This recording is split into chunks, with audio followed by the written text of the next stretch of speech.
Tanungin natin yung tatlo na miyembro ng BGYO. Anong makakapagpa-remind sa inyo para masabi nyong, ay, eto yung celebrity singer? Ano ba yung ginagawa, kinikilos o gawi ng isang celebrity singer? Ang Na ginagawa ng nakita nyo celebrity. sa isa sa kanila. Sa number 3, magaling siya maghawak ng mic.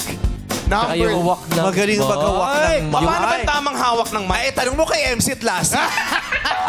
Paano ang tamang paghawak ng mic? Yung tamang-tama lang, huwag masyadong masikip kasi baka hindi, para kontrolado mo. Huwag hindi masyadong maluwag. Totoo. Baka pwedeng mag-feedback malaglag. baka Yes. Wag na wag yung hahawakan dito kasi mag-feedback talaga. Di ba magsasalita ka para malinaw. Paano ba hawak? Dalawang kamay ba o isang kamay lang hinahawakan? Pwede namang isa lang kung kaya naman. ng Paano? isa. Paano hinahawakan ng isa lang? Ganyan. Tapos Pag dalawa? Pag dalawa, ganyan. May iba rin kasi. Yung iba kasi yung hawak ganito lang eh. Hindi, maliit Ba't kasi yung ganun? mic. Yung Maliit headboard, mic. di ba pag hinahawakan?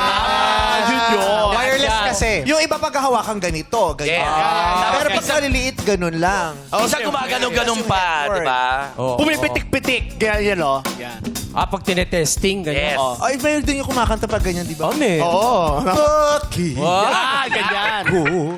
Mahihiya. Mahihiya.